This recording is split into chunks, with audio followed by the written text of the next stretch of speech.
Ya, kita mulai. Selamat siang Bapak Ibu semuanya.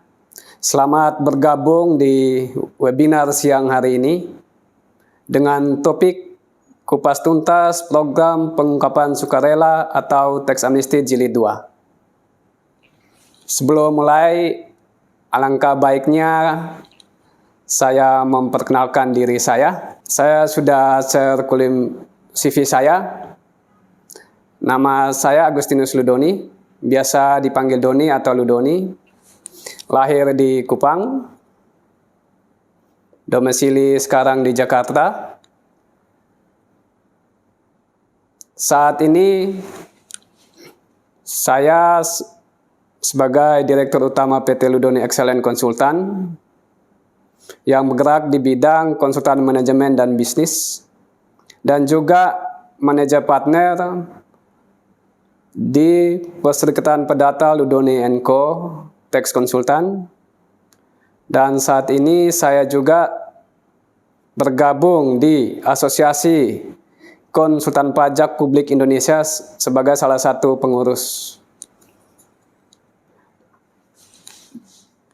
Demikian profil singkat saya. Selanjutnya kita langsung masuk ke webinar hari ini. Baik.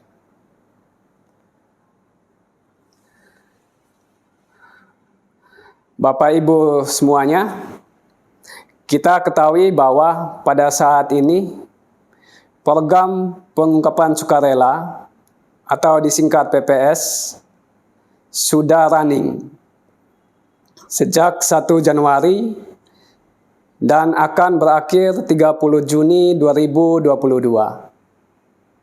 Untuk itu perlu kita semua ketahui dan pahami apa itu program pengungkapan sukarela. Dan juga perlu ketahui dasar hukumnya. Program pengungkapan sukarela, dasar hukumnya PMK 196/PMK 03/2021. Jadi pedoman pelaksanaan daripada PPS ini mengacu pada PMK nomor 196. Mungkin pertanyaan Bapak Ibu semuanya, kenapa ada PPS? Kenapa ada PPS? PPS muncul pada saat situasi di mana pandemi dan juga otoritas pemerintah menilai dengan suksesnya Tax Amnesty Jilid 1 yang meningkatkan kepatuhan wajib pajak, maka otoritas munculkan kembali program pengungkapan sukarela atau PPS.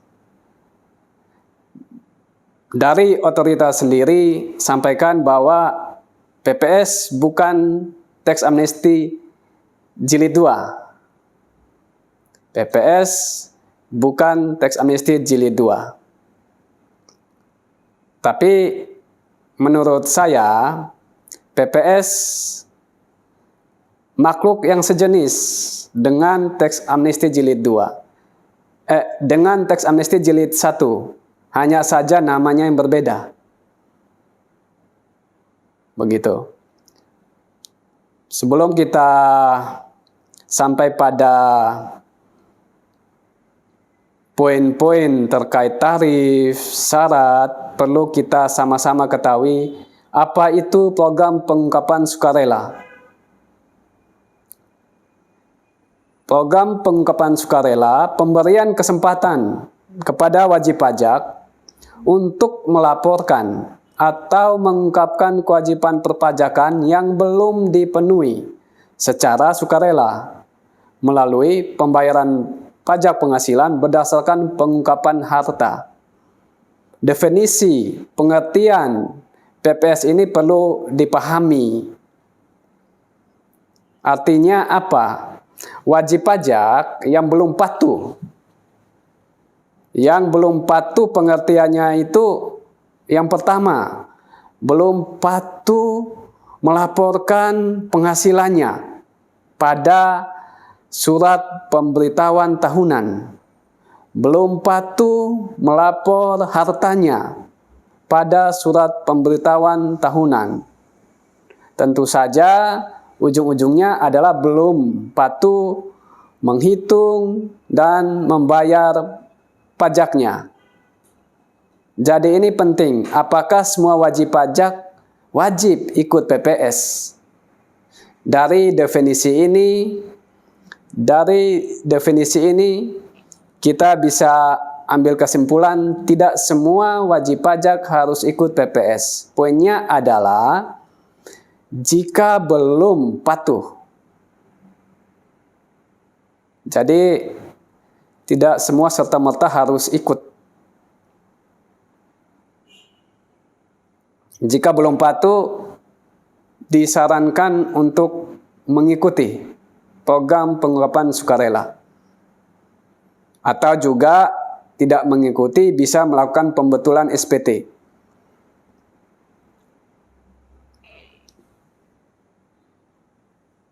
Kita lanjut. Terkait program pengungkapan sukarela atau banyak orang sebut teks amnesti jilid 2. Sebenarnya makhluk sejenis, tapi namanya saja yang berbeda. Program pengungkapan sukarela ini oleh otoritas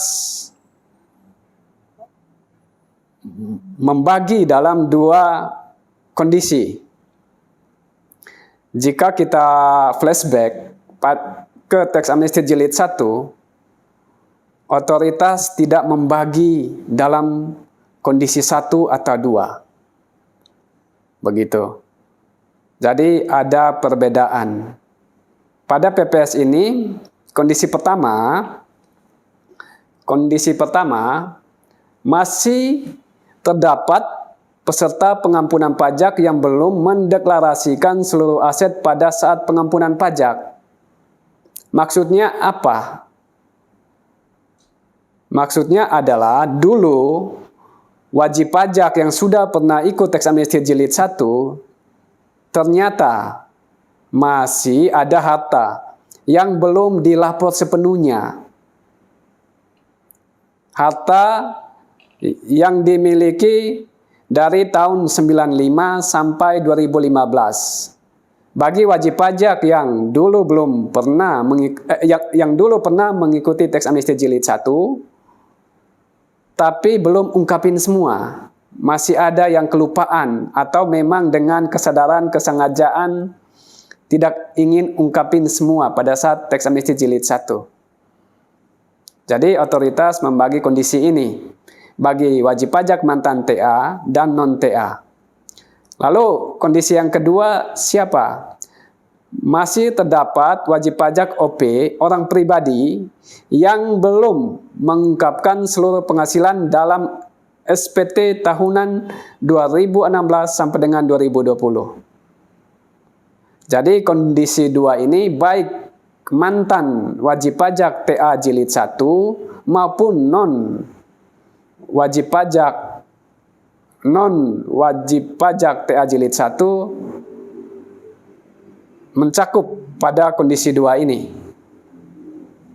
Kalau kondisi 1 khusus untuk wajib pajak mantan teks amnesti jilid 1, baik orang pribadi maupun badan. Tapi kondisi 2 berlaku untuk semua wajib pajak tanpa melihat apakah wajib pajak tersebut dulu ikut teks amnesti jilid 1 atau tidak. Dan untuk patokan SPT-nya adalah 2016 sampai dengan 2020. Jika kita bandingkan dengan pengaturan sebelum Undang-Undang Harmonisasi Peraturan Perpajakan. Jadi, sebelum adanya PMK 196, ada Undang-Undang tentang harmonisasi peraturan perpajakan, di mana dalam undang-undang tersebut juga PPS merupakan bagian yang diatur. Jadi undang-undang harmonisasi peraturan perpajakan ini merupakan aturan tertinggi daripada program pengungkapan sukarela. Sedangkan PMK 196 merupakan aturan pelaksanaannya. Pada pengaturan sebelum Undang-Undang HPP ada, peserta TA baik orang pribadi maupun badan yang belum melaporkan seluruh harta dalam surat pernyataan harta, bila ditemukan oleh DJP, akan dianggap penghasilan dan dikenai PPh final bagi wajib pajak badan, PT, CV, yayasan, selain orang pribadi 25%. Untuk wajib pajak orang pribadi 30%. Untuk wajib pajak tertentu 12,5% dari harta bersih tambahan. Ditambah sanksi 200%. Maksud daripada poin ini adalah bagi wajib pajak mantan teks amnesti jilid 1, jika dulu ikut teks amnesti jilid 1 dan setelah itu masih ada harta yang ditemukan yang belum dilapor, dikenakan pajak penghasilan final dan dikenakan sanksi 200%. Jadi saat ini PPS, Bapak Ibu perlu memperhatikan kembali pelaporan pajak tahunannya. Apakah semua harta sudah dilapor? Apakah memutuskan untuk mengikuti program pengungkapan sukarela atau teks amnesti jilid 2 ini? Berikut, wajib pajak orang pribadi yang belum melaporkan penghasilan tahun pajak 2016 sampai 2020 sesuai ketentuan akan dikenai PPh sesuai tarif yang berlaku ditambah sanksi administrasi. Jadi untuk poin ini, wajib pajak yang belum melapor penghasilannya, jika DJP atau kantor pelayanan pajak menemukan adanya penghasilan yang belum dilapor, maka akan dikenakan pajak berdasarkan tarif ketentuan umum pasal 17 dan dikenakan sanksi administrasi. Poin-poin ini perlu diketahui supaya Bapak Ibu bisa memutuskan apakah mengikuti program pengungkapan sukarela atau tidak, atau cukup melakukan pembetulan SPT, atau mungkin belum melapor SPT-nya, cukup melapor SPT-nya saja. Jadi perlu diketahui poin-poin ini agar keputusan kepatuhan pajaknya itu bisa tepat dan tidak ada resiko pajak di kemudian hari. Dan perlu Bapak Ibu ketahui, sudah sejak lama otoritas sudah melakukan pertukaran data otomatis. Jadi tidak lagi kita berpikir atau katakan bahwa data kita tidak mungkin otoritas ketahui. Sekarang antar negara pun sudah lakukan pertukaran data. Jadi seringkali wajib pajak diklarifikasi oleh KPP, kantor pajak, karena adanya data dari luar negeri. Temuan data dari luar negeri. Lalu berikutnya data perpajakan dari ILAP. Ini maksudnya apa? DJP, KPP mempunyai dashboard. Disebut ILAP. Artinya otoritas bisa memperoleh data dari lembaga pemerintahan manapun. Misalkan dari pertanahan, misalkan dari asosiasi Gakindo, dari bank, dan lain-lain. Jadi semua itu sudah bisa diakses oleh otoritas. Ini perlu jadi perhatian juga, sehingga Bapak Ibu bisa merapikan kepatuhan pajaknya. Nah, dengan temuan data ini, otoritas bisa mengetahui apakah WP sudah atau belum mengungkapkan seluruh asetnya. Misalkan punya deposito, apakah sudah dilapor? Otoritas bisa mengetahui data deposito itu, historis data deposito itu. Dengan pertukaran data otomatis, dengan data perpajakan dari ILAP, otoritas bisa mengetahui apakah wajib pajak sudah melaporkan semua harta atau belum.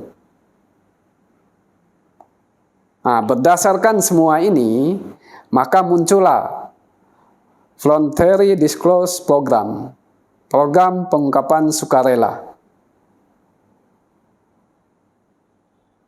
Jadi program pengungkapan sukarela ini bukan muncul begitu saja, tapi melalui kajian-kajian begitu.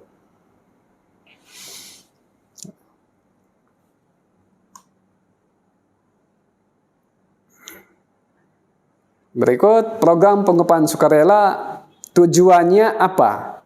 Di awal saya sudah sempat singgung terkait kepatuhan wajib pajak. Oleh otoritas, tujuan daripada program pengungkapan sukarela atau tax amnesty jilid 2 ini untuk meningkatkan kepatuhan sukarela wajib pajak dan diselenggarakan berdasarkan asas kesederhanaan, kepastian hukum, serta kemanfaatan. Berpatokan atau melihat suksesnya tax amnesty jilid 1, pemerintah membuat kebijakan program pengungkapan sukarela. Diharapkan juga bisa mencapai tujuannya, yaitu kepatuhan wajib pajak meningkat. Jadi program pengungkapan sukarela ini dikatakan sederhana, memiliki kepastian hukum, serta kemanfaatan. Sederhananya itu seperti apa?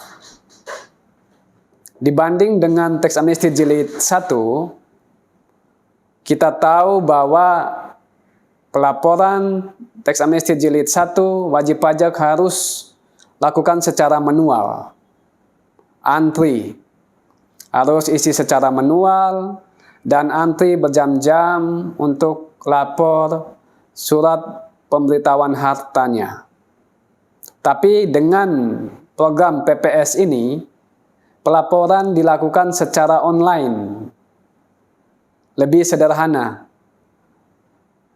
Tentu saja bagi daerah yang jaringan internet belum memiliki itu menjadi tidak sederhana, kan begitu.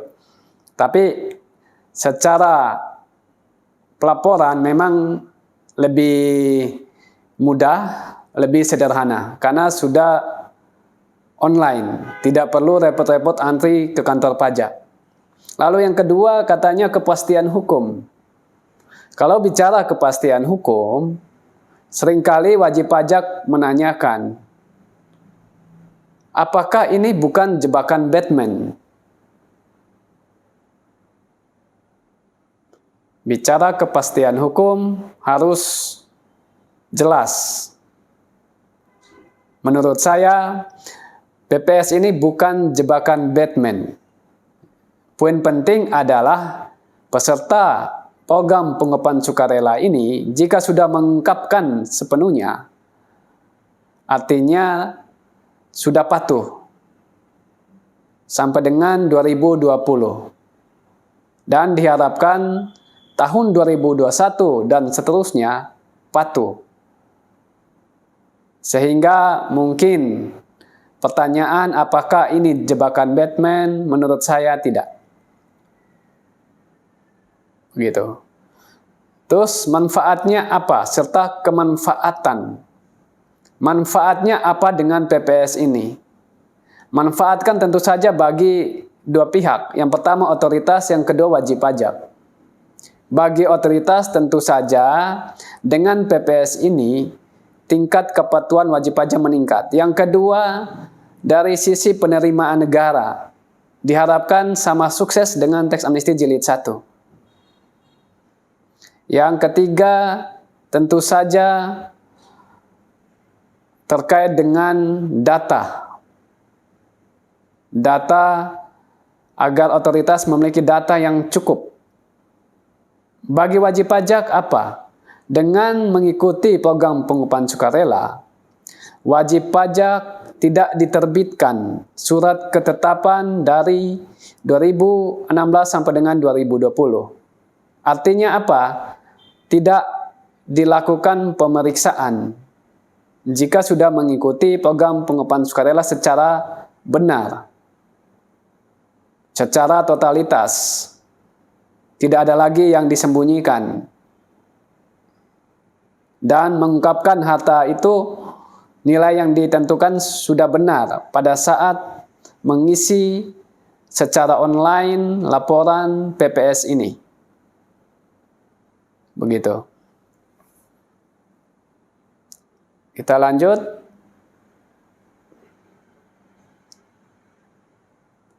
PPS oleh otoritas membagi dalam dua kebijakan. Teks amnesti jilid 1, otoritas tidak membagi dalam skema kebijakan 1 atau kebijakan 2. Jika Bapak Ibu ingat, teks amnesti jilid 1, tarif sekian dikali dengan nilai harta bersih selesai. Tapi PPS berbeda, makanya perlu sebelum mengikuti program pengupahan sukarela atau teks amnesti jilid 2 ini penting sekali untuk mengetahui apa itu kebijakan 1, apa itu kebijakan 2 yang dimaksud oleh PPS. Kita mulai dari kebijakan 1. Kebijakan 1, pembayaran PPh final berdasarkan penguapan harta yang tidak atau belum sepenuhnya dilaporkan oleh peserta program pengampunan pajak. Jadi, untuk dapat mengikuti PPS ini, peserta PPS harus melakukan pembayaran pajak penghasilan final. Nanti kita lihat pajak yang seperti apa. Begitu. Yang dimaksud dengan pajak penghasilan final itu apa? Lalu kebijakan 1 ini syaratkan pesertanya itu siapa? Wajib pajak yang seperti apa? Subjek pajaknya siapa? Yaitu wajib pajak orang pribadi dan badan peserta teks amnesti. Artinya wajib pajak dan PT-PT, CV, yayasan, organisasi, koperasi, semua wajib pajak badan yang dulu ikut teks amnesti jilid 1. Artinya memenuhi syarat untuk mengikuti kebijakan 1. Syarat berikut, basis pengungkapan. Maksud dari basis pengungkapan ini terkait dengan apa? Harta. Harta yang mana? Harta yang mana? Harta yang kapan diperoleh? Yang dapat diungkapkan dengan menggunakan kebijakan 1 ini, yaitu harta per 31 Desember 2015 yang belum diungkap pada saat mengikuti teks amnesti jilid 1. Jadi jika Bapak Ibu dulu mengikuti teks amnesti jilid 1 dan masih ada harta dari tahun 85 sampai 2015 yang belum diungkapin di TA jilid 1 dapat menggunakan kebijakan 1. Tentu saja poin penting, harta itu masih dimiliki sampai dengan akhir 2020. Jadi saya ulangi, harta yang dibeli atau diperoleh dari tahun 85 sampai 2015 yang belum dilapor pada saat ikut TA jilid 1, tapi masih dimiliki sampai akhir 2020. Jadi kalau harta itu sudah tidak dimiliki, berarti nanti yang lapor adalah pihak atau wajib pajak yang sampai dengan akhir 2020 memiliki harta tersebut. Misalkan Bapak Ibu punya kendaraan, beli tahun 2015. 2016 sudah jual, berarti harta itu bukan Bapak Ibu yang lapor, tapi orang atau pihak yang membeli kendaraan itu. Jadi di samping syarat harta belum dilapor di TA Jilid 1, juga ingat harta tersebut masih dimiliki sampai akhir 2020. Lalu poin dari kebijakan 1 yang perlu diketahui juga terkait tarif. Ini penting supaya dalam pengungkapan harta pada PPS ini tidak salah. Tarif terbagi dalam 3 lapisan. Paling tinggi 11% untuk kebijakan 1. Untuk harta deklarasi luar negeri, misalkan Bapak Ibu punya harta di luar negeri, di Singapura, di Amerika, pokoknya di luar negeri. Lalu Bapak Ibu mau lapor di PPS ini, tarifnya 11%. Misalkan punya rumah di Singapura, harganya 5M kali 11%. Atau punya uang di Singapura, simpan di Singapura, misalkan 10M kali 11%. Jadi maksud dari tarif ini seperti itu. Berikut 8%. 8% untuk harta luar negeri yang direpatriasi, artinya dipulangkan ke Indonesia. Dan harta dalam negeri. Jadi wajib pajak yang punya harta di luar negeri dan dipulangkan ke Indonesia, kenanya 8% dari nilai harta bersih. Contoh tadi, punya rumah harga 2M di Singapura. Begitu, lalu dijual dengan nilai 3M. 3M itu dipulangkan ke Indonesia. Kenanya 8%. Karena uangnya itu dipulangkan ke Indonesia. Lalu berikut harta dalam negeri.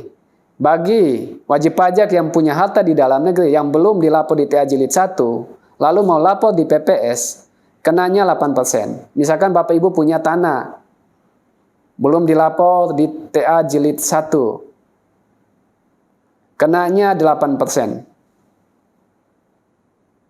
Tanah di Indonesia, kenanya 8%. Tanah, kendaraan.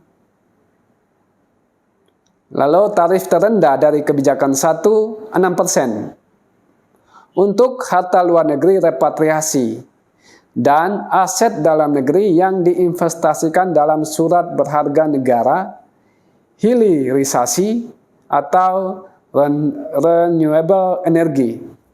Ini maksudnya apa? Bagi wajib pajak yang punya harta di luar negeri dipulangkan ke Indonesia lalu diinvestasikan. Begitu juga aset di dalam negeri yang diungkapin, dilapor di PPS, diinvestasikan.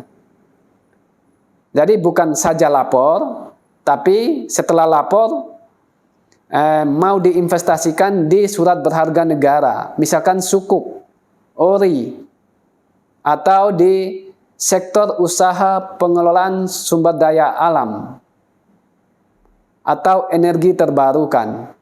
Jadi misalkan ada wajib pajak punya duit 10M, dia lapor di PPS ini. Lalu dia berjanji membuat surat pernyataan bahwa nilai 10M tersebut dia akan investasikan di surat berharga negara atau di hilirisasi atau energi terbarukan. Dia dikenakan 6%. Jadi syaratnya harus diinvestasikan. Itu terkait kebijakan 1. Jadi syaratnya khusus wajib pajak, OP, dan badan peserta TA. Yang non atau mantan wajib pajak peserta TA Jilid 1 tidak masuk di kebijakan 1. Oleh karena itu, pemerintah membuat kebijakan 2. Kebijakan 2, kita lihat poin pertama, pembayaran PPh final berdasarkan pengungkapan harta yang belum dilaporkan dalam SPT tahunan pajak penghasilan orang pribadi tahun pajak 2020. Nah, ini berbeda. Jadi yang menjadi sasaran adalah wajib pajak orang pribadi. Wajib pajak orang pribadi yang belum melaporkan harta dalam SPT Tahunan Pajak Penghasilan Orang Pribadi Tahun Pajak 2020. Jadi Bapak Ibu bisa melihat SPT Bapak Ibu tahun pajak 2020, harta mana yang belum dilapor pada SPT Tahunan Pajak 2020. Syaratnya sama, nanti perlu bayar PPh final. Untuk kebijakan 2 ini khusus wajib pajak orang pribadi. Berbeda dengan kebijakan 1. Kalau kebijakan 1 kita lihat ada wajib pajak badan. Kalau kebijakan 2 khusus wajib pajak orang pribadi. Baik peserta teks amnesti jilid 1 maupun non peserta teks amnesti jilid 1. Jadi kebijakan ini mencakup semua wajib pajak orang pribadi. Tanpa melihat apakah dia itu dulu peserta TA atau tidak. Asal dia itu wajib pajak orang pribadi, boleh menggunakan kebijakan 2. Syarat berikutnya, basis pengungkapan harta tahun berapa? Yaitu harta perolehan 2016 sampai dengan 2020 yang belum dilaporkan dalam SPT Tahunan 2020. Jadi Bapak Ibu bisa melihat kembali pelaporan pajak masing-masing atau pelaporan pajak klien jika Bapak Ibu sebagai konsultan pajak begitu bisa mereview kembali SPT Tahunan 2020. Apakah semua harta yang diperoleh dari 2016 sampai 2020 sudah dilapor pada SPT Tahunan 2020. Kalau kita memperhatikan kebijakan 2 ini dikatakan harta 2016. Bagaimana dengan wajib pajak orang pribadi yang bukan peserta TA jilid 1? Dia memperoleh harta sebelum tahun 2016. Ungkapin itu di mana? Lapor di mana? Kalau kita membaca kalimat ini, basis pengungkapan ini, secara terjemahan secara lurus, artinya tidak bisa diungkapin. Tapi dalam berbagai sosialisasi otoritas KPP, otoritas menjawab bagi wajib pajak yang bukan peserta TA menggunakan kebijakan 2 atas harta yang diperoleh atau dibeli sebelum 2016 dapat mengungkapkan atau melapor menggunakan kebijakan 2. Artinya bisa dilapor di PPS. Silakan. Terkait tarif kebijakan 2. Bapak Ibu bisa lihat di slide perbandingan tarif kebijakan 1 dan kebijakan 2. Tarif kebijakan 2 paling tinggi 18% untuk harta deklarasi luar negeri. Bagi wajib pajak yang punya harta di luar negeri, mau lapor di PPS kenanya 18%. Berikut 14% untuk harta luar negeri yang dipulangkan atau direpatriasi dan harta dalam negeri. Jadi untuk harta di luar negeri yang dipulangkan ke Indonesia dikenakan tarif 14%. Sedangkan harta di dalam negeri kenanya 14% juga. Lalu tarif terendah dari kebijakan 2 12%. Ini juga sama kondisi dengan kebijakan 1, syaratnya investasi. Sudah ungkapin hartanya, lalu mau investasi. Dapat tarifnya rendah 12%. Kalau kita lihat tarif kebijakan 1 dan kebijakan 2, tarif kebijakan 1 lebih rendah. Ya, menurut saya ini juga fair, adil. Kenapa? Karena WP yang dapat menggunakan kebijakan 1 dulu sudah mengikuti TA jilid 1. Artinya pernah mengikuti pengampunan pertama, begitu. Jadi mendapat keringanan di tarif. Tapi bagi wajib pajak yang dulu sudah ada TA jilid 1 tapi tidak manfaatkan, tarifnya lebih tinggi. Jadi kebijakan 2 ini berlaku untuk wajib pajak baik peserta TA jilid 1 maupun tidak. Hanya perlu perhatikan basis pengungkapannya, hartanya kapan. Jadi kalau wajib pajak orang pribadi mantan peserta TA untuk harta 2085 sampai 2015, dia menggunakan tarif kebijakan 1. Tapi jika dia punya harta yang diperoleh atau dibeli 2016 sampai 2020, menggunakan tarif kebijakan 2. Jadi WP peserta TA orang pribadi dia bisa menggunakan 2 kebijakan. Hanya perlu perhatikan kapan harta itu diperoleh. Tapi bagi wajib pajak orang pribadi bukan peserta tax amnesty jilid 1, dia hanya bisa menggunakan kebijakan 2. Tidak perlu lihat kebijakan 1, kebijakan 2. Kita lanjut. Bicara manfaat. Kebijakan 1. Tidak dikenai sanksi. Pasal 18 ayat 3 Undang-Undang TA. Kita ketahui bagi wajib pajak peserta TA, jika masih ada harta yang belum diungkapin waktu TA, dapat dikenai sanksi jika otoritas menemukan data. Sanksinya 200%. Lalu kebijakan 2, tidak diterbitkan ketetapan untuk kewajiban pajak 2016 sampai 2020 kecuali ditemukan harta kurang diungkap. Dan juga PPHOP, PPH Potput dan PPN kecuali pajak yang telah dipotong atau dipungut tapi tidak disetorkan. Maksudnya begini. Kebijakan 2, wajib pajak yang mengikuti PPS menggunakan kebijakan 2 tidak diterbitkan ketetapan. Artinya apa? Kalau bicara ketetapan kaitannya dengan pemeriksaan. Jadi kalau sudah ungkapin semua harta secara maksimal, total, tidak ada yang disembunyikan, tidak salah lapor, tidak salah nilai pada saat lapor, wajib pajak tersebut tidak diterbitkan surat ketetapan pajak. Surat ketetapan pajak tersebut bersumber dari hasil pemeriksaan. Artinya apa? Wajib pajak tidak diperiksa untuk 2016 sampai dengan 2020. Bicara 2015 ke bawah itu otomatis sudah kadaluarsa. Sudah tidak diperiksa. Jadi kalau Bapak Ibu mengikuti PPS, manfaatnya adalah otoritas tidak menerbitkan ketetapan atau dengan kata lain tidak diperiksa untuk tahun pajak 2016 sampai dengan 2020. Dengan syarat semua harta harus sudah diungkapin secara maksimal.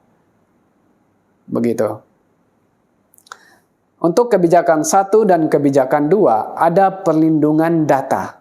Tentu saja setelah wajib pajak mengungkapkan semua hartanya, otoritas punya kewajiban untuk melindungi data wajib pajak.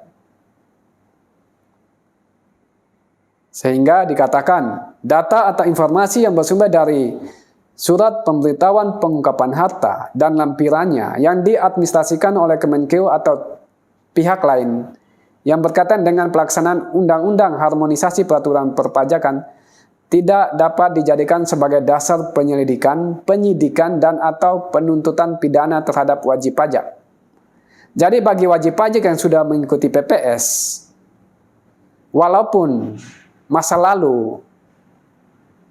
lalu, artinya sampai dengan tahun pajak 2020 pernah melakukan tindak pidana, itu sudah dihapus otomatis. Sudah dihapus otomatis. Data-data tersebut tidak bisa dipakai untuk penyelidikan, penyidikan, dan atau penuntutan pidana terhadap wajib pajak. Terkait perlindungan data. Kebijakan 1, kebijakan 2 sama. Kita lanjut. Konsekuensi kurang ungkap harta pada kebijakan 1. Ini tadi saya sempat singgung. Bagi wajib pajak yang mengikuti PPS, wajib atau sebaiknya ikut dengan totalitas dan maksimal. Jangan separuh-separuh. Nanti manfaatnya itu tidak bisa diperoleh secara full, secara maksimal juga. Jadi konsekuensi kurang ungkap harta pada kebijakan 1 bagi peserta TA, wajib pajak yang dulu ikut TA, baik orang pribadi maupun badan, yang sampai dengan PPS berakhir 30 Juni 2022, masih terdapat harta belum dilaporkan dalam surat pernyataan harta pada saat mengikuti TA 2016. Jika otoritas atau DJP, KPP menemukan harta lainnya sampai dengan 2015, harta tersebut dianggap harta baru yang kurang atau belum diungkap saat TA. Maka dikenakan tarif berdasarkan peraturan pemerintah nomor 36/2017 plus sanksi undang-undang TA. Di sampingnya dikenai PPh final. Jadi kalau wajib pajak sudah mengikuti, wajib pajak yang mantan TA jilid 1 mengikuti dan ternyata masih ada yang belum dilapor juga. Harta yang dibeli sebelum 2016, ternyata masih ada yang sudah ikut TA jilid 1, sudah ikut PPS, ternyata masih juga lupa atau dengan kesengajaan tidak lapor. Jika otoritas menemukan, dikenai PPh final. Tarifnya 25% untuk badan, 30% untuk orang pribadi, 2,5% untuk WP tertentu. Lalu dikenakan sanksi 200%. Jadi sebelum mengikuti PPS harus dipertimbangkan yang matang. Begitu. Lalu konsekuensi kurang ungkap harta pada kebijakan 2. Bagi orang pribadi peserta PPS kebijakan 2 yang masih terdapat harta 2016 sampai 2020 yang tidak diungkap wajib pajak dalam surat pemberitahuan pengungkapan harta atau SPPH, jika DJP, KPP menemukan harta itu, artinya harta yang dibeli dari 2016 sampai 2020. Atau bagi wajib pajak yang bukan peserta jilid 1, harta yang sebelum 2016 sampai 2020. Itu dianggap harta baru. Dianggap harta baru dan dikenakan tarif 30%. Kalau tadi kebijakan 1 masih 25% untuk badan, masih 30% untuk WP dan WP tertentu 12,5%. Tapi kebijakan 2, 30%. Jadi tarifnya berbeda. Jadi kalau ikut PPS, dengan kebijakan 2, jika masih ada yang belum dilapor, dan setelah pasca PPS, setelah Juni ada harta ditemukan, dikenakan tarif pajak 30% PPh final. Lalu sanksinya, sanksi bunga per bulan ditambah uplift faktor 15%. Begitu. Jadi ada plus 15%.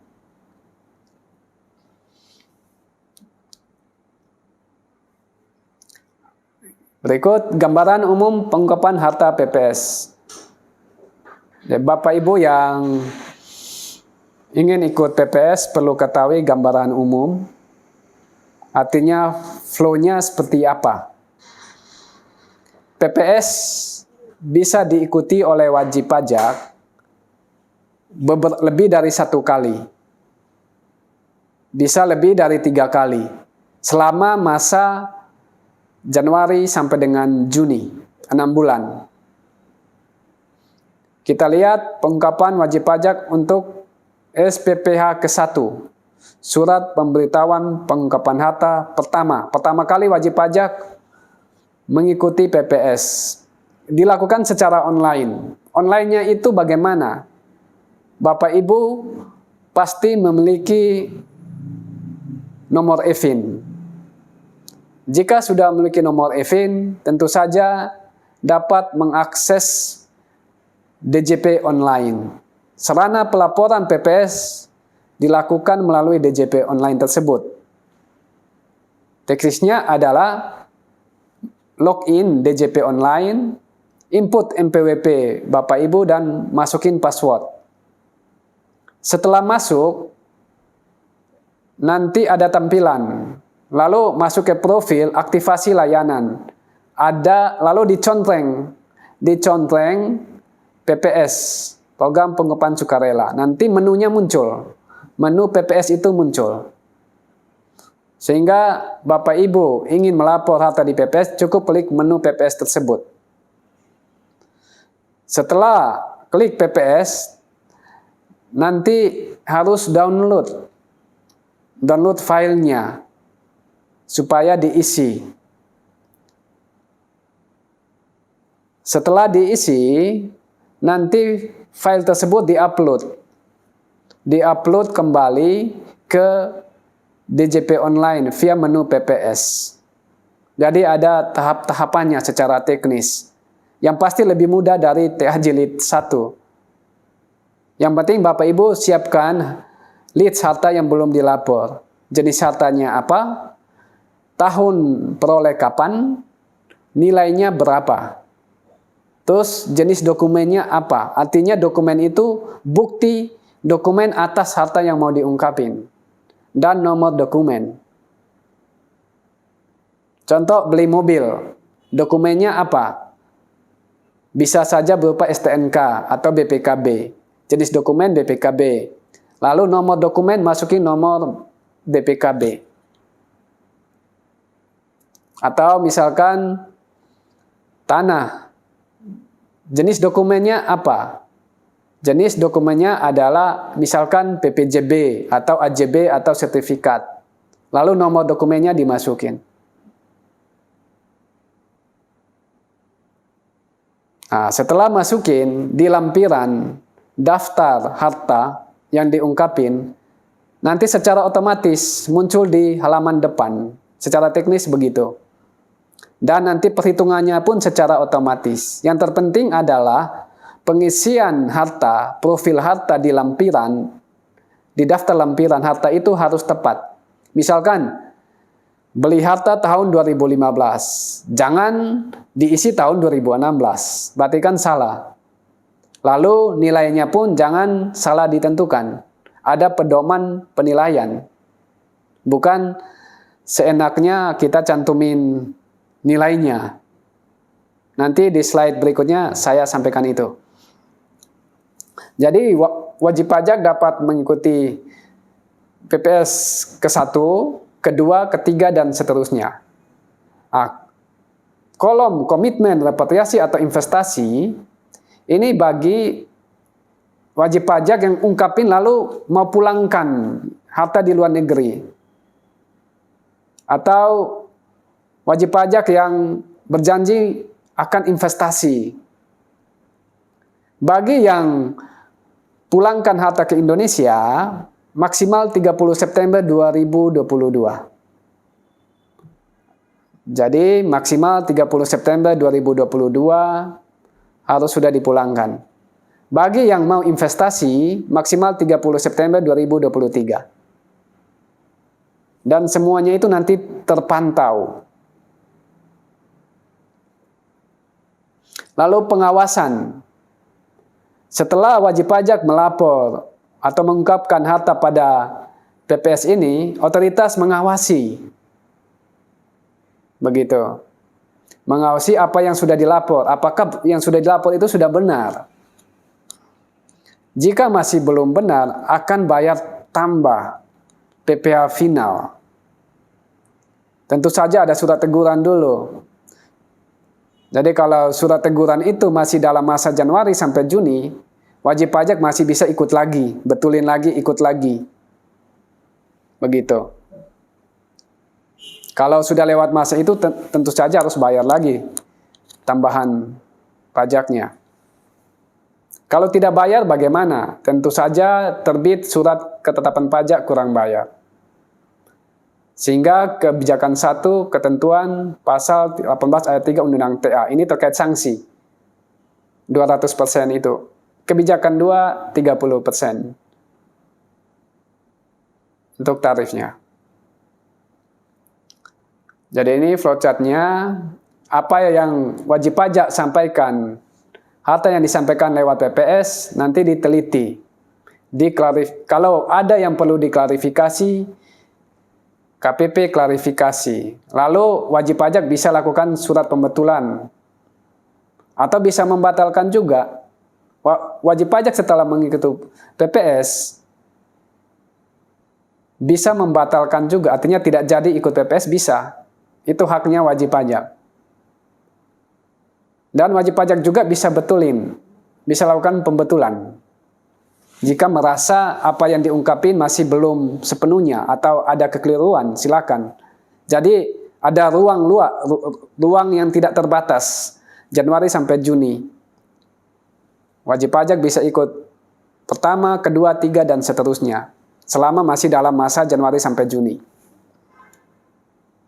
Tapi alangkah baiknya sebelum ikut harus menyiapkan data secara rapi, sehingga sekali ikut.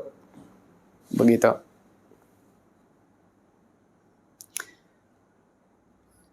Kita lihat PPS, cara pengungkapan umum. Surat pemberitahuan pengungkapan harta. Bentuknya e-form, disampaikan secara elektronik melalui laman DJP online. Itu yang tadi saya sampaikan. Jadi mungkin Bapak Ibu yang sudah pernah lapor SPT tahunan 2020, ada bentuknya juga formatnya e-form. PPS ini sama, formatnya juga e-form. Jadi mudah sekali. Tinggal diinput nanti secara sistem dihitung otomatis. Jadi perhitungannya itu tidak secara manual. Setelah lapor nanti dapat surat keterangan. Setelah diupload, disubmit, dikirim, nanti di menu PPS ada surat keterangan. Wajib pajak mendapat email juga bahwa terima kasih sudah mengikuti program pengampunan sukarela. Jadi bukti wajib pajak telah mengikuti program pengampunan sukarela adalah surat keterangan. Nah, ini yang tadi saya sempat singgung, bahwa peserta PPS dapat menyampaikan SPPA kedua, ketiga, dan seterusnya. Dapat lakukan pembetulan juga. Peserta PPS dapat mencabut SPPA dengan mengisi SPPA selanjutnya dengan nilai 0, artinya membatalkan. Peserta PPS yang mencabut SPPA tidak dapat lagi menyampaikan SPPA berikutnya, sesuai kepesertaan yang dicabut. Artinya wajib pajak yang tadinya ikut PPS bisa membatalkan PPS, tapi setelah itu wajib pajak tersebut tidak bisa lagi ikut PPS. Artinya dianggap tidak ikut PPS. Lalu kita lihat terkait kelengkapan. Untuk pelaporan surat pemberitahuan pengungkapan harta perlu diperhatikan kelengkapannya. Tentu saja NTPN. NTPN ini terkait dengan pajak penghasilan final yang dibayar. Jadi setelah mengisi lampiran harta dan menghitung berapa pajak penghasilan final terkait dengan PPS ini, wajib pajak membuat e-billing dan membayar. Setelah membayar, wajib pajak dapat mengetahui NTPN pada bukti pembayarannya. Dan e-billing untuk PPS bisa dibuat langsung pada saat wajib pajak upload file e-form tersebut ke menu PPS pada DJP online. Jadi bisa dua, bisa langsung membuat e-billing setelah wajib pajak upload e-form PPS, atau wajib pajak juga bisa membuat sendiri lewat menu bayar. Jadi opsinya dua untuk pembuatan e-billing. Lalu ada daftar rincian harta bersih terkait kelengkapan PPH.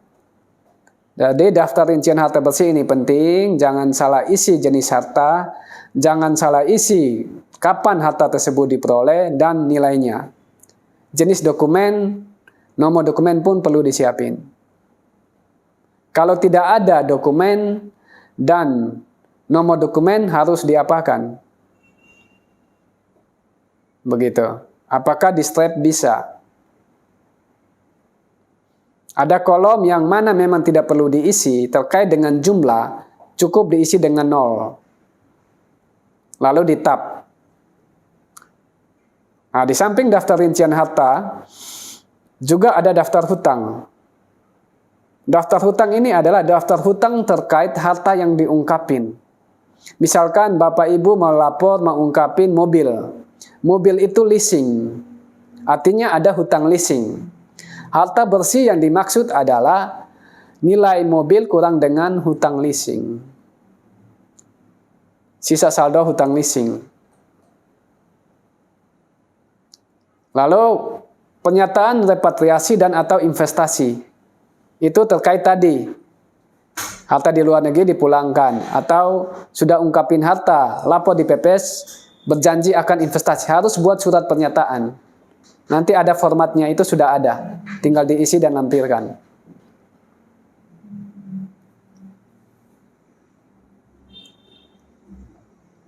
Tambahan kelengkapan untuk peserta kebijakan 2. Pernyataan mencabut permohonan restitusi atau upaya hukum. Lalu unggah surat permohonan pencabutan banding, gugatan, dan atau PK. Jadi bagi wajib pajak yang mengikuti PPS kebijakan 2 yang dalam proses melakukan restitusi pajak, misalkan Bapak Ibu ada mengajukan restitusi pajak ke KPP, Bapak Ibu ingin ikut PPS, restitusi tersebut harus dicabut, dibatalkan pengajuan restitusi tersebut. Atau upaya hukum lain, dibatalkan, dicabut. Lalu setelah itu, unggah surat permohonan pencabutan banding atau gugatan dan atau PK. Jadi semua sengketa itu dicabut. Jika wajib pajak ingin ikut PPS, dan wajib pajak dalam posisi melakukan restitusi, gitu, atau melakukan banding, atau melakukan gugatan, dan atau PK.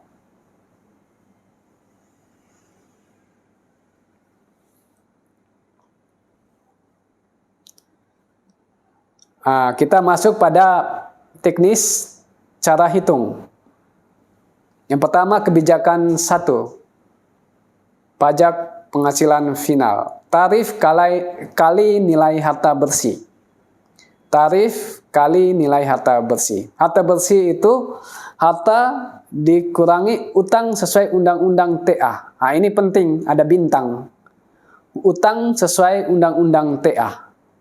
Maksud dari bintang ini apa? Dulu, jika Bapak Ibu ingat, utang yang diakui yang boleh mengurangi nilai harta adalah hutang yang terkait dengan harta tersebut. Contoh, beli rumah. Ada KPR, hutang KPR. Beli rumah 2M. Hutang 500 juta. Berarti harta bersihnya 1,5. Artinya hutang itu terkait langsung dengan harta tersebut. Atau leasing kendaraan juga sama. Prinsipnya utang itu harus terkait dengan harta tersebut. Baru bisa mengurangi nilai harta. Lalu ada syaratnya lagi. Di samping utang tersebut memiliki keterkaitan dengan harta yang diungkapin, ada syarat lain lagi. Bagi wajib pajak orang pribadi, paling banyak 50% dari nilai harta. Artinya, jumlah utang yang diakui untuk mengurangi harta tidak bisa full. Harus lihat dulu. Paling banyak 50% dari nilai harta. Contoh, harga rumah 2M. Harga rumah 2M. Sisa utang 1,7M. Apakah 1,7M itu dapat mengurangi nilai harta rumah 2M? Tidak bisa. Karena 2M kali 50%, 1M. Berarti dari saldo utang 1,7 yang bisa mengurangi nilai rumah 2M yaitu 1M. Maksudnya seperti itu.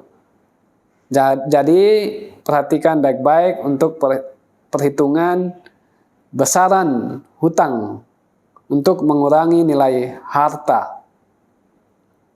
Bagi wajib pajak badan paling banyak 75% dari nilai harta. Jadi ini poin penting. Karena kalau salah cantumin berarti nanti efeknya adalah masih ada PPh final yang harus dibayar lagi jika otoritas ketahui itu. Lalu ada catatan dalam hal harta atau hutang dalam bentuk falas, maka menggunakan kurs KMK pada tanggal akhir tahun pajak terakhir. Jadi kalau yang berupa falas, menggunakan kurs Menteri Keuangan pada tahun pajak terakhir yaitu tahun 2020. Dan juga tahun 2015. Tadi bicara terkait nilai harta. Jadi setelah melits harta harus menentukan nilainya, ada pedomannya, bukan asal cantumin nilai harta. Untuk kebijakan 1, yaitu harta yang diperoleh sebelum tahun 2016, untuk kas dan setara kas adalah nilai nominal. Artinya bank, uang tabungan bank, deposito, dan uang tunai sebesar nilai nominal. Saldo banknya berapa? Deposito yang outstandingnya berapa? Terkait properti, tanah atau bangunan, yaitu nilai jual objek pajak. Misalkan beli tanah tahun 2015. Untuk lapor di PPS, lihat NJOP-nya. Nilai NJOP-nya itu berapa? Sedangkan untuk kendaraan bermotor, nilai jual kendaraan bermotor. Bukan nilai saat beli, tapi nilai jual kendaraan bermotor. Tentu saja berbeda. Mungkin kalau kendaraan dulu beli harga 200 juta, sekarang tentu saja bukan 200 juta lagi. Jadi nilai jual kendaraan bermotor yang dimaksud itu berbeda dengan nilai saat beli. Lalu nilai yang dipublikasikan oleh PT Aneka Tambang Tbk untuk emas dan perak.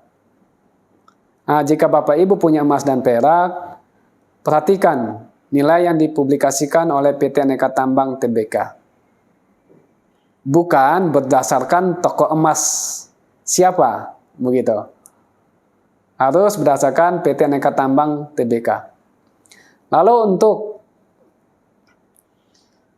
waran saham yang diperjualbelikan PTBI, patokannya adalah nilai yang dipublikasikan oleh PT Bursa Efek Indonesia. Untuk waran dan saham yang diperjualbelikan di Bursa Efek. Lalu untuk nilai yang dipublikasikan oleh PT Penilai Harga Efek Indonesia untuk surat berharga negara, sukuk, ori,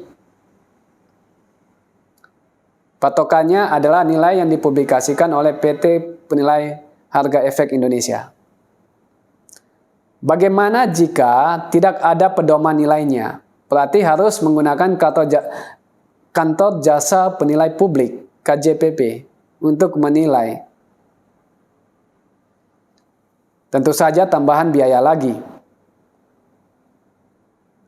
Jadi kalau ada harta yang misalkan rumah, kendaraan yang sulit menentukan nilainya, silakan bisa menggunakan jasa penilai publik. Lalu setelah pedoman nilai, masuk pada syarat dan ketentuan. Kebijakan 2, syarat dan ketentuan. Tidak sedang diperiksa atau dibukper untuk tahun pajak 2016, 2017, 18, 19, 2020. Jadi, syarat bagi wajib pajak yang dapat mengikuti PPS kebijakan 2 adalah wajib pajak yang tidak sedang dalam pemeriksaan, tidak sedang diperiksa, tidak sedang dibukper. Di bukper itu artinya bukti permulaan karena adanya tindak pidana. Jadi kalau Bapak Ibu sedang diperiksa untuk 2016, 17, 18, 19, 20, bukan syarat akumulatif ya. Artinya salah satu dari tahun 5 tahun ini, jika Bapak Ibu sedang diperiksa, Bapak Ibu tidak memenuhi syarat untuk ikut PPS.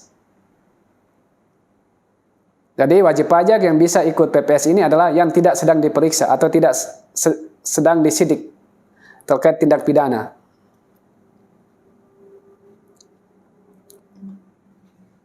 Lalu tidak sedang dilakukan penyidikan dalam proses peradilan atau sedang menjalani tindak pidana di bidang perpajakan. Iya.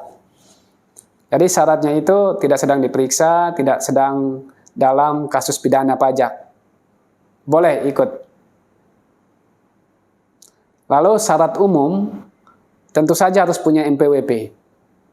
Tentu saja harus punya NPWP, lalu membayar PPh final. PPh final yang dimaksud itu adalah PPh final terkait program pengungkapan sukarela. Yang tadi, tarif kebijakan 1, tarif kebijakan 2 kali dengan nilai harta bersih. Dapat jumlah pajak penghasilan final. Lalu telah menyampaikan SPT tahunan PPh orang pribadi tahun 2020.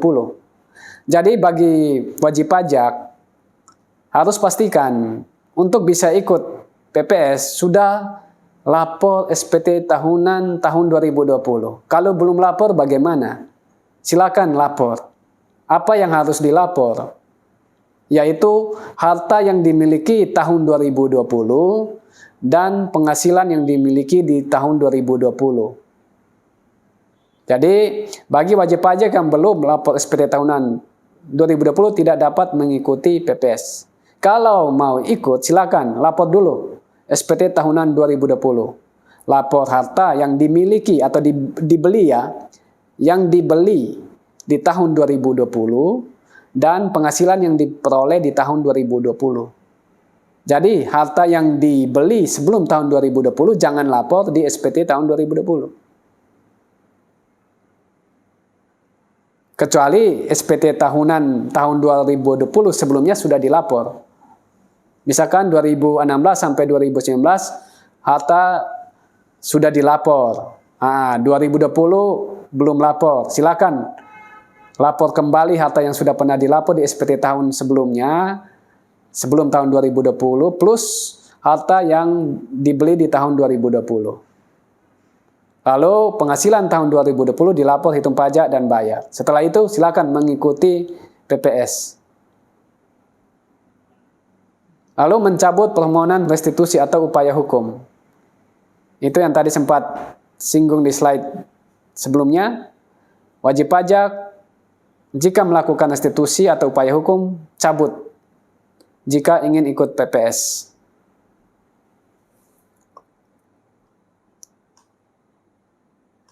Jadi kalau mau dibilang, kalau pihak otoritas yang melakukan upaya hukum, artinya wajib pajak tidak bisa lakukan apa-apa. Harus melalui proses upaya hukum itu. Tapi jika wajib pajak yang melakukan upaya hukum, bisa menyetop upaya hukum itu dan ikut PPS.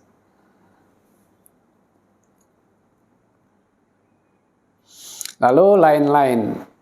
Ini terkait dengan pembetulan SPT peserta PPS setelah Undang-Undang HPP diundangkan dianggap tidak disampaikan.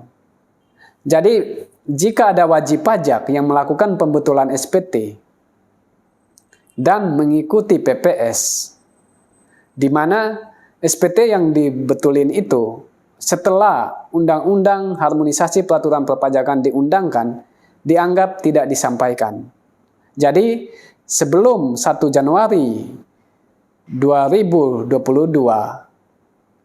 mungkin ada wajib pajak yang telah melakukan pembetulan SPT.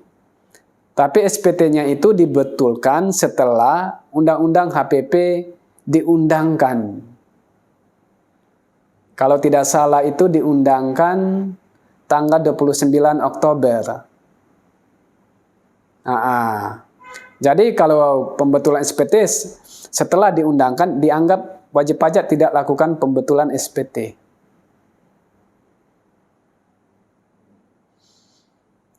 Lalu berikut, wajib pajak orang pribadi yang belum lapor SPT tahun 2020 harus lapor SPT 2020 dengan mencantumkan harta SPT sebelum 2020 plus harta dari penghasilan 2020. Itu yang tadi saya sampaikan. Sedangkan harta lainnya diungkapkan dalam PPS. Jadi maksudnya begini, misalkan ada wajib pajak orang pribadi sampai dengan SPT 2019 telah melapor harta 5 item, 5 jenis harta.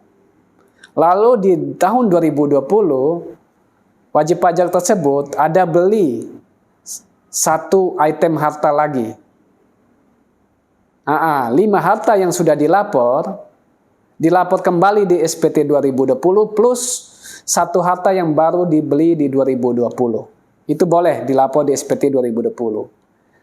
Dan jika ternyata ada harta di luar harta yang sudah dilapor, yang mana dibeli sebelum 2021 dan belum dilapor, itu diungkapin di PPS.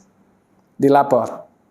Memenuhi syarat sebagai objek PPS. Silakan lapor.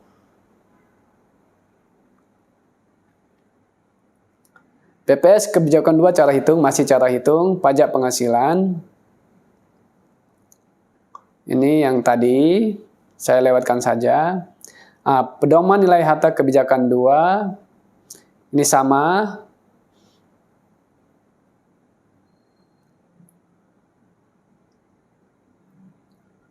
Untuk kebijakan 2, kas dan setara kas, bank, tabungan bank, deposito uang tunai berdasarkan nilai nominal pada akhir 2020. Jadi pada akhir 2020 saldo bank berapa? Saldo deposito yang masih outstanding sampai akhir 2020 berapa? Uang tunai yang dipegang sampai akhir 2020 berapa? Lalu selain kas dan setara kas itu harga perolehan. Jadi berbeda dengan kebijakan 1, pedoman nilai harta. Jadi untuk kebijakan 2 berdasarkan harga perolehan. Tadi kebijakan 1 kalau properti nilai jual objek pajak. Sedangkan kebijakan 2 bukan nilai jual objek pajak tapi harga perolehan. Harga perolehan. Begitu juga dengan kendaraan dan lain-lain. Emas, perak, saham. Jadi itu untuk harta 2016 sampai dengan 2020.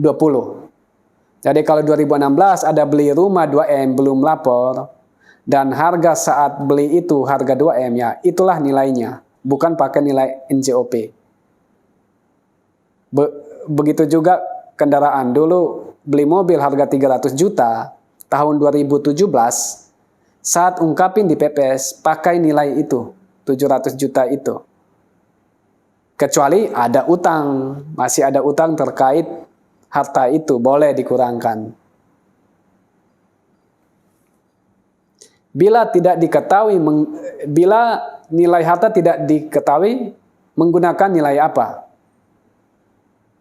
Menggunakan nilai wajar per 31 Desember 2020 dari aset yang sejenis atau setara berdasarkan penilaian wajib pajak. Tadi kebijakan 1, jika nilai harta tidak diketahui, silakan menggunakan jasa penilai. Kalau kebijakan 2, menggunakan nilai wajar per 31 Desember 2020. Tinggal cari data pembanding, data sejenis.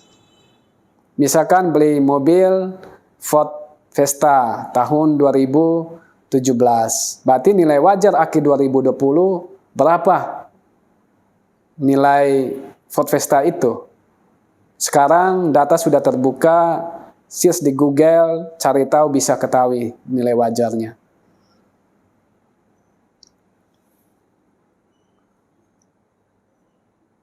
Lalu setelah menghitung, tentu saja membayar. Untuk pembayaran pajak penghasilan terkait dengan PPS, teliti jangan salah menggunakan kode setoran. Karena ada 2 kebijakan, kode setorannya pun berbeda. Bagi jumlah pajak penghasilan untuk kebijakan 1 menggunakan 41128 427. Kebijakan 2 428. Jadi kebijakan 1 427, kebijakan 2 428. Lalu jika ternyata kurang ungkap, wajib pajak sudah mengikuti PPS tapi belum ungkapin dengan tepat sehingga masih ada yang kurang. Nah, jika otoritas menemukan itu, dikenai PPh final 30% plus sanksi bunga, nanti diterbitkan surat ketetapan pajak kurang bayar. Setornya itu 41128 319 saat buat e-billingnya itu.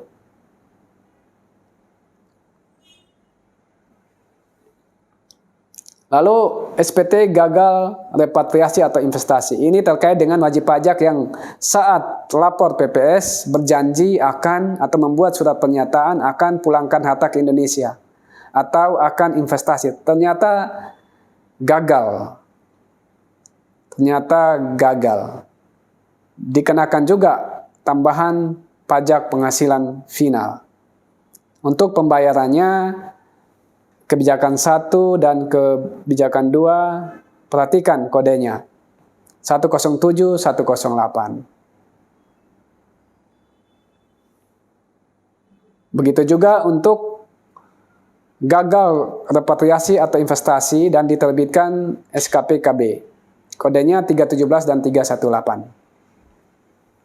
Supaya dalam pembuatan e-billing tidak keliru, saran saya pada saat buat e-billing adalah pada saat file e-form sudah di-upload ke menu PPS. Nanti langsung saja buat e-billing dari menu PPS itu, supaya tidak keliru.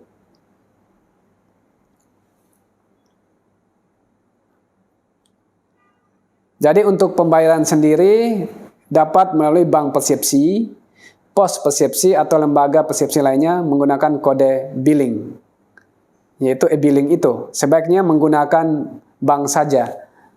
Yang punya klik BCA bisa menggunakan klik BCA. Yang penting buktinya itu di-download. Atau menggunakan internet banking bank lain silakan.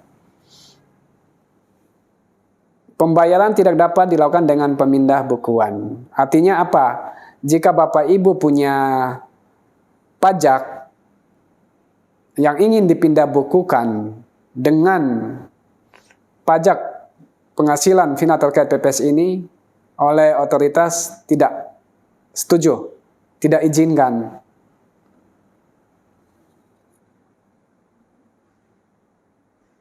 Lalu terkait pembetulan. Cara pengungkapan pembetulan SPPH. Jadi setelah wajib pajak mengikuti PPS pertama, bisa betulin jika masih ada keliru. Kedua, ketiga, dan seterusnya. Yang dibetulin tuh karena apa? Pertama, harta bersih setelah perubahan. Harta bersih yang tidak dilakukan perubahan. Artinya, pada saat lakukan pembetulan SPPH, isinya apa? Harta bersih yang tidak dilakukan perubahan. Lalu harta bersih yang diubah selain yang dihapus. Harta bersih yang baru diungkapin. Jadi ada tiga kondisi ini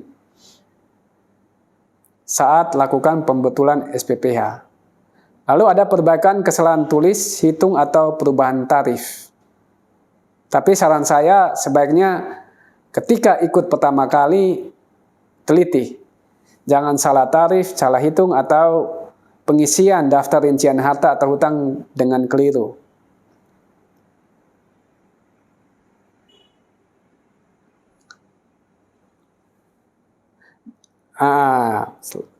Dalam melakukan pembetulan, tentu saja bisa kurang bayar atau lebih bayar. Jika terjadi kurang bayar, harus dilunasi dulu. Setelah dilunasi, baru bisa upload untuk submit dan lapor. Kalau lebih bayar, bisa wajib pajak dapat lakukan restitusi atau PBK. Dapat lakukan restitusi atau PBK.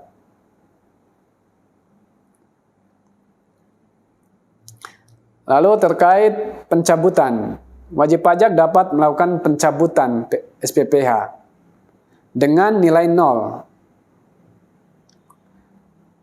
Akibat pencabutan SPPH, PPh final lebih bayar, WP dapat meminta pengembalian. Artinya WP membatalkan mengikuti PPS.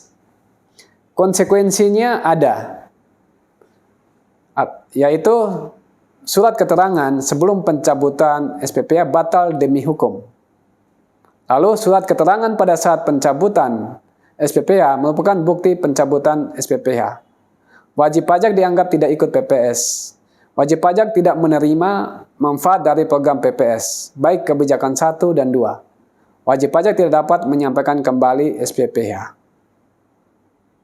Jadi bagi wajib pajak yang mencabut SPPH, konsekuensinya ada 5. Jadi saran saya, daripada cabut, lebih baik tidak usah ikut sejak awal.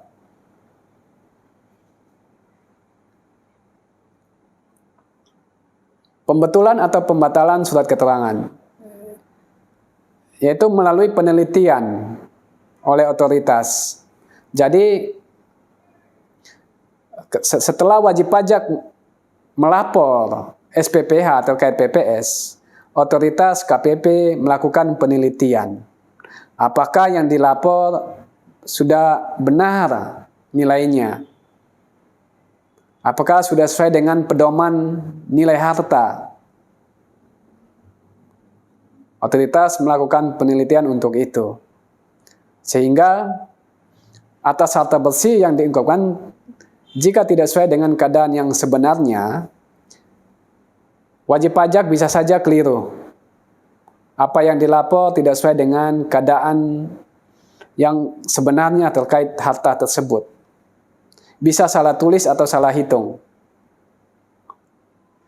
Bisa salah tulis atau salah hitung. Salah tulis misalkan harta diperoleh tahun 2016 tapi ditulis 2017. Atau tahun 2015 tapi ditulis tahun 2020. Tentu saja pengaruhnya ke jumlah pajak penghasilan final terkait PPS. Jika salah tulis atau hitung, maka bisa lakukan pembetulan surat keterangan. Penelitian terkait harta bersih itu apa yang diketahui? Harta bersih yang tidak sesuai dengan keadaan yang sebenarnya, lalu periode perolehan harta tidak memenuhi syarat PPS. Misalkan harta tahun 2021, tapi ikut PPS. Nah, itu tidak memenuhi syarat. Karena kita ketahui harta yang memenuhi syarat periodenya adalah tahun 85 sampai dengan 2020. Lalu ternyata wajib pajak peserta PPS sedang diperiksa, di bukber, disidik dalam proses peradilan atau menjalani tindak pidana pajak. Artinya wajib pajak sudah tahu bahwa sedang diperiksa di bukber dan lain-lain itu, tapi masih mengikuti PPS, batal. Ketika diteliti ternyata benar, maka batal PPS-nya. Lalu peserta PPS tidak mencabut permohonan restitusi atau upaya hukum. Ini terkait dengan syarat yang tadi. Wajib pajak yang ikut PPS, jika dalam proses restitusi atau upaya hukum yang dilakukan oleh wajib pajak, dicabut dulu. Lalu peserta PPS tidak memenuhi persyaratan. Ya, persyaratan khusus dan umum yang tadi telah disampaikan. Punya NPWP dan lain-lain. Ini penentuan berikut ketentuan repatriasi. Batas waktu. Bagi wajib pajak yang ingin pulangkan harta dari luar negeri, paling lambat 30 September 2022. Kalau melewati jangka waktu itu dianggap gagal repatriasi. Artinya dikenakan pajak penghasilan tambahan. Cara pengalian melalui bank. Tentu saja bicara melalui bank ini terkait dengan uang. Holding period 5 tahun sejak diterbitkannya suket. Artinya apa? Holding period yang dimaksud adalah berapa lama harta yang direpatriasi itu harus bisa dilapor bahwa harta yang dipulangkan itu benar-benar sudah dipulangkan. Itu 5 tahun. Dan syarat lain adalah tidak dialihkan keluar wilayah NKRI. Jadi selama 5 tahun harta itu tidak boleh dialihkan keluar wilayah Indonesia. Begitu juga terkait harta yang dideklarasi dalam negeri. Lalu tadi repatriasi investasi. Terkait investasi, otoritas menentukan jenis investasi. Bentuk investasinya apa? Hilirisasi sumber daya alam atau sektor usaha pengelolaan sumber daya alam. Dan energi terbarukan. Baik bentuknya pendirian usaha baru atau penyertaan modal. Artinya wajib pajak yang lapor harta supaya mendapat tarif lebih rendah harus melakukan investasi. Dan bukan sembarang melakukan investasi. Harus sesuai dengan ketentuan. Hilirisasi atau energi terbarukan. Lalu surat berharga negara, boleh wajib pajak ungkapin uangnya, lalu beli surat berharga negara, sukuk, ori, dan lain-lain. Batas waktu kapan? Paling lambat 30 September 2023. Dan holding periodnya 5 tahun sejak diinvestasikan. Artinya selama 5 tahun. Lalu ada ketentuan lain, investasi dapat dipindahkan ke bentuk lain setelah minimal 2 tahun. Misalkan wajib pajak setelah ungkapin uangnya di PPS, melakukan investasi ke waran. Setelah waran 2 tahun, melakukan investasi di waran 2 tahun, lalu pindah lagi ke sukuk, itu boleh. Asal minimal 2 tahun. Perpindahan antar investasi maksimal 2 kali. Jadi paling banyak itu 2 kali. Dengan maksimal 1 kali perpindahan dalam 1 tahun kalender. Maksimal 2 kali, tapi dalam 1 tahun itu 1 kali.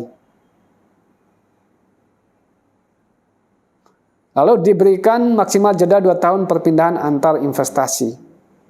Jadi ada jeda waktunya. Maksimal jeda 2 tahun. Jeda waktu perpindahan antar investasi menggunakan holding period 5 tahun. Jadi semua itu selama dalam jangka waktu 5 tahun. Setelah 5 tahun boleh bebas. Mau investasi dimanapun terserah.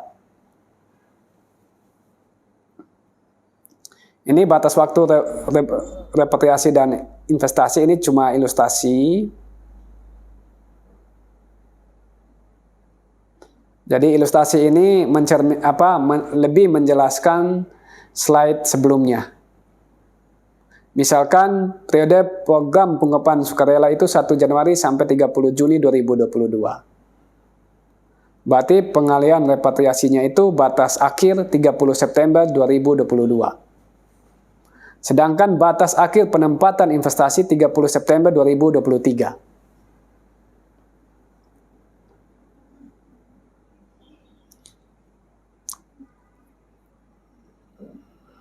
Sedangkan untuk jenis investasi silakan tentukan di sektor apa, asal masih sesuai aturan.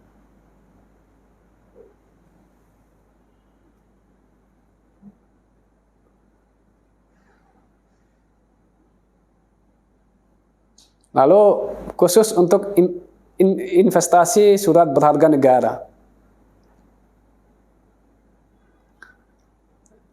Ketentuan pembelian surat berharga negara.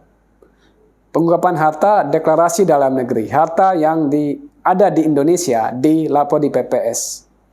Mata uang rupiah, dolar. Surat berharga negara dalam bentuk rupiah.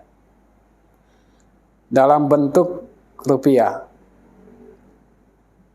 Yang IDR dalam bentuk IDR, yang falas bisa IDR dan bisa USD.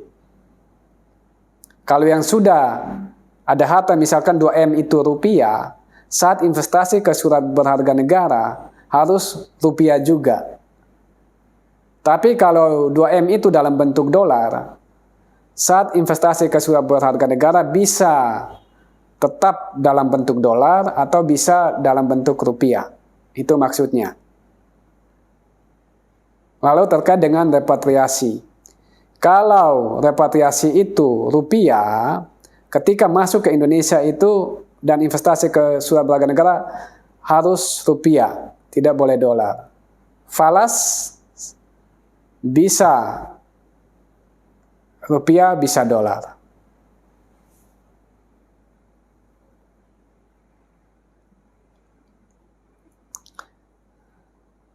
Nah, ini terkait dengan sektor sumber daya alam dan energi terbarukan. Jadi, yang dimaksud dengan hilirisasi sumber daya alam, pengelolaan bahan baku sumber daya alam menjadi barang setengah jadi, atau barang jadi yang menambah nilai bahan baku sumber daya alam tersebut. Terkait sektor usaha, pengelolaan sumber daya alam ini banyak macam, banyak jenis gitu. Bapak Ibu bisa search di Google bentuk-bentuk sektor usaha pengelolaan sumber daya alam. Lalu ada energi terbarukan. Energi terbarukan, misalkan sampah menjadi pupuk atau tenaga listrik dari angin. Contoh-contoh seperti itu.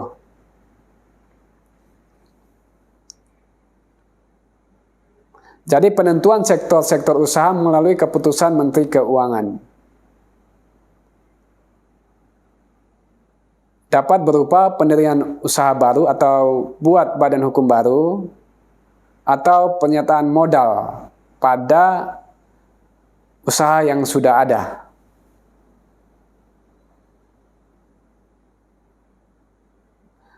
Nah, tadi dikatakan sektor-sektor usaha ditentukan melalui KMK. Di bawah disampaikan penentuan sektor-sektor usaha sedang dilakukan dengan pembahasan bersama Badan Kebijakan Fiskal (BKF), Direktorat Jenderal Pajak, Kemenperin, Kementerian ESDM, BKPM, dan Bappenas. Jadi nanti kita sama-sama menunggu peraturan lanjutan terkait sektor-sektor usaha yang lebih jelas, lebih detail.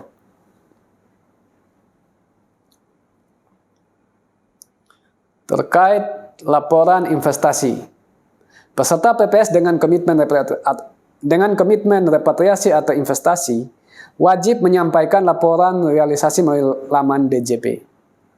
Jadi setelah wajib pajak mengikuti PPS, jika membuat surat pernyataan bahwa nanti repatriasi atau investasi, perlu melakukan laporan realisasi seperti dulu TA Jilid 1.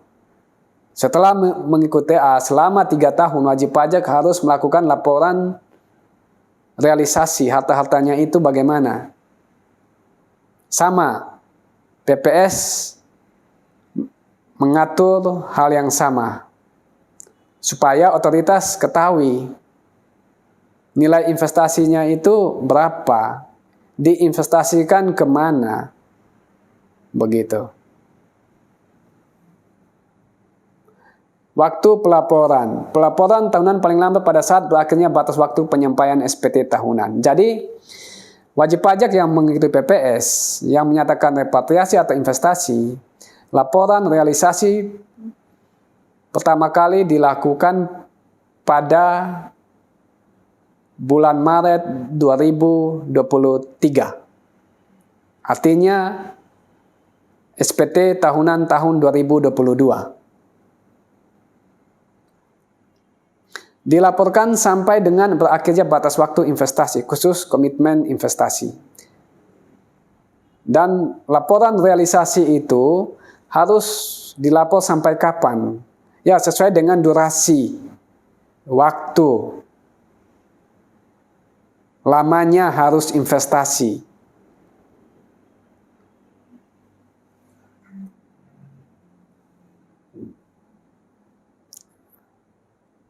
Nah, ini terkait tambahan PPh final karena prestasi, repatriasi atau investasi. Jadi kembali, jika wajib pajak final sudah membuat surat pernyataan bahwa akan repatriasi atau investasi ternyata gagal, ada konsekuensinya.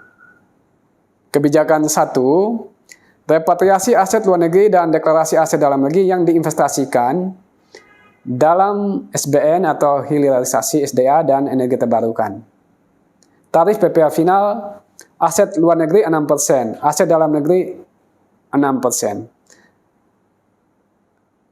Lalu repatriasi aset luar negeri dan deklarasi aset dalam negeri 8%, aset dalam negeri 8%, deklarasi aset luar negeri 11%. Ini tarif PPh final berdasarkan SPPH yang tadi di awal. Lalu bagaimana jika gagal investasi?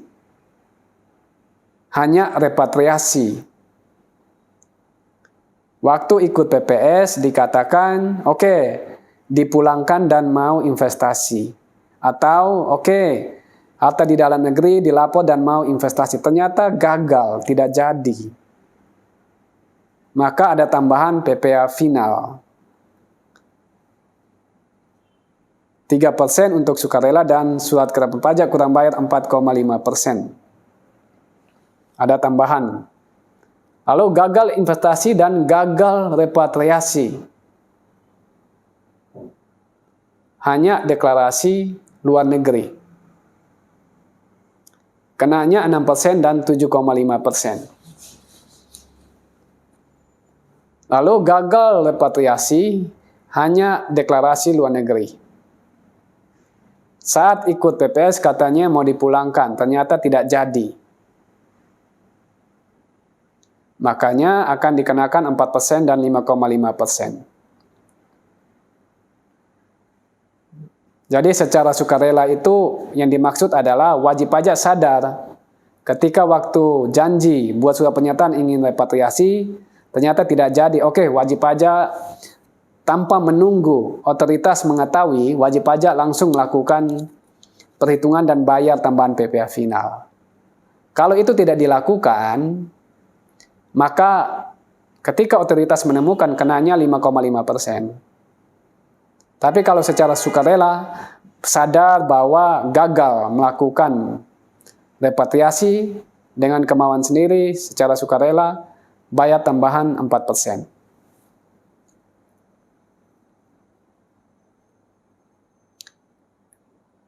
Tadi kebijakan 1, berikut kebijakan 2 juga sama tabelnya, hanya saja tarifnya yang berbeda. Kita lihat tambahan PPh final, gagal investasi hanya repatriasi luar negeri dan deklarasi dalam negeri. Pulangkan harta ke Indonesia tapi tidak jadi investasi. Atau ungkapin harta dalam negeri tapi tidak jadi investasi. Berarti secara sukarela tahu bahwa gagal, bayar lagi tambahan PPh final 3%. Tapi kalau menunggu otoritas ketahui, maka dikenakan 4,5%. Berikut gagal investasi dan gagal repatriasi. Hanya deklarasi luar negeri. Harta di luar negeri saat ikut PPS membuat surat pernyataan ingin kembalikan dan investasi di Indonesia. Tapi ternyata hanya ungkapin, tidak jadi kembalikan, tidak jadi investasikan. Ya, secara sukarela bayar tambah 7%. Atau menunggu otoritas ketahui dikenakan 8,5%. Lalu gagal repatriasi hanya deklarasi luar negeri. Kalau secara sukarela 5%, kalau menunggu otoritas menerbitkan SKP KB 6,5%.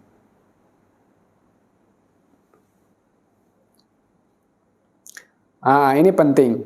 Hak dan kewajiban setelah pengungkapan harta. Peserta PPS kebijakan 2 tidak dapat lagi mengajukan permohonan restitusi atau upaya hukum. Peserta PPS yang prestasi mencabut upaya hukum, maka surat keterangan dibatalkan. Nah, ini ada ketentuan ini. Jadi kalau wajib pajak sedang melakukan restitusi, tapi ketika memutuskan untuk ikut PPS, maka restitusi harus dicabut. Upaya hukum yang dilakukan oleh wajib pajak dicabut.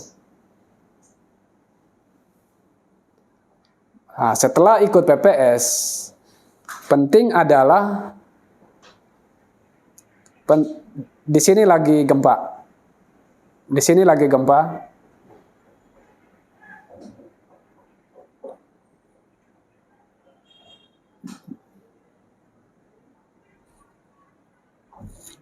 Maaf, kita berhenti sejenak, di sini lagi gempa.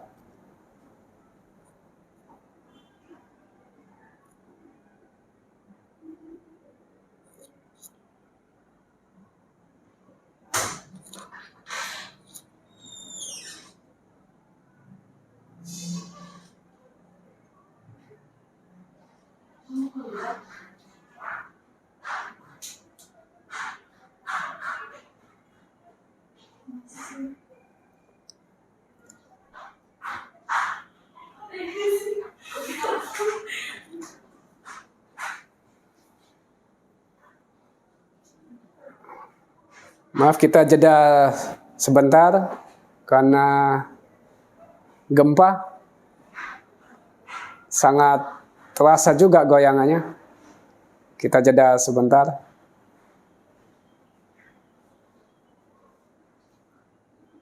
Oke, kita mulai kembali.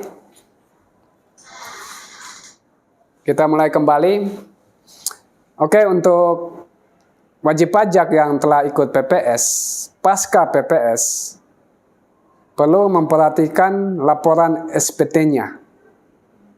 Harta yang dilapor di PPS, bagaimana perlakuan pada SPT tahun berikutnya, yaitu SPT tahun 2022.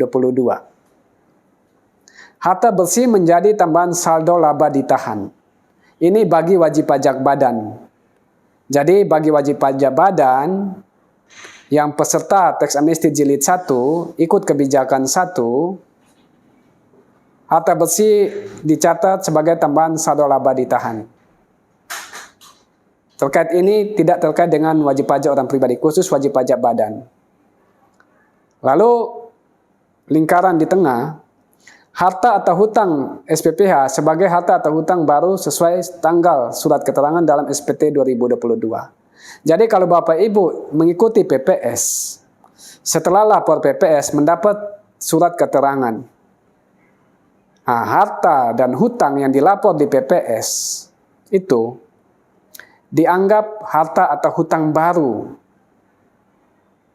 sesuai dengan tanggal suket itu. Berarti dilapor pada SPT tahun 2022. Jadi harta dan hutang yang diungkapin di PPS, dilapor di PPS, Bapak Ibu perlu lapor kembali di SPT tahun 2022.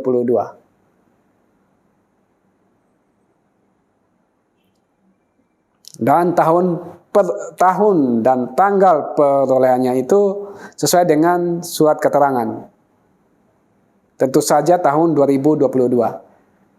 Jadi bukan lapor di SPT 2021, tapi SPT 2022. Kenapa otoritas membuat seperti ini? Supaya wajib pajak selama masa Januari sampai Juni tetap bisa melapor SPT tahun 2021 tanpa menunggu setelah mengikuti PPS. Lalu harta SPPH tidak dapat disusutkan atau diamortisasi untuk kepentingan perpajakan. Ini terkait dengan wajib pajak badan. Jadi kalau ada PT, CV, atau wajib pajak badan lain, harta yang dilapor di PPS tidak dapat disusutkan atau diamortisasi. Tidak dapat dibiayakan biaya penyusutan atau biaya amortisasinya itu.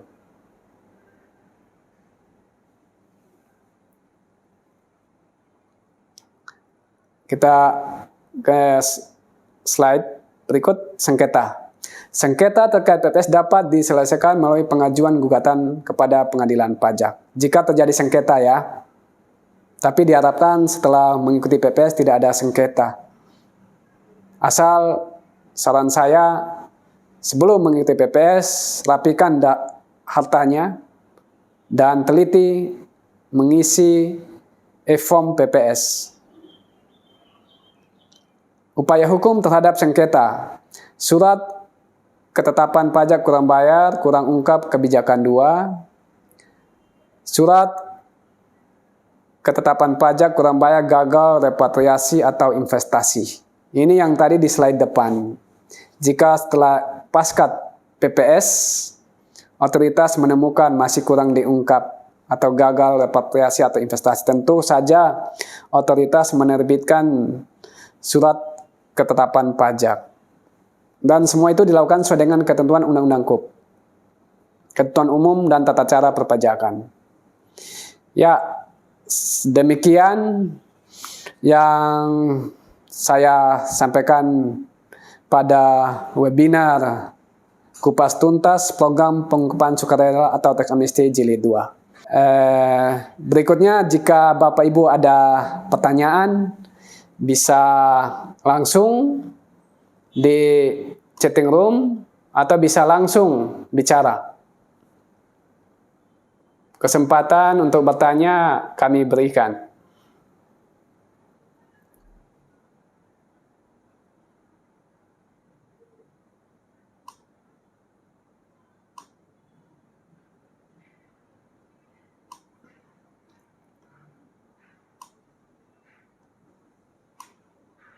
Silakan jika ada pertanyaan, bisa sampaikan via chatting room atau ingin bertanya langsung, silakan. Kita diskusi.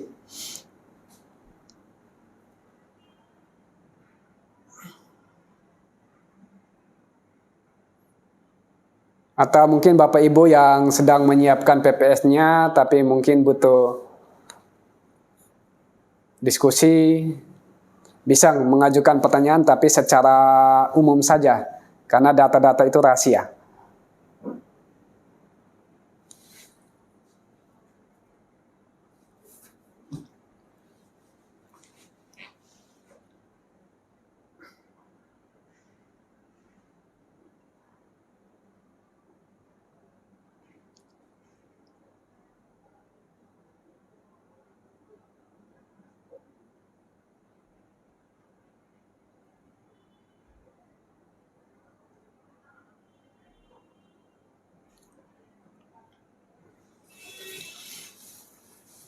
Apakah ada pertanyaan?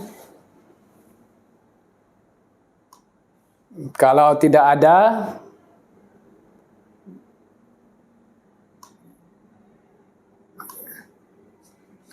pertanyaan, mungkin saya bisa mengakhiri webinar ini.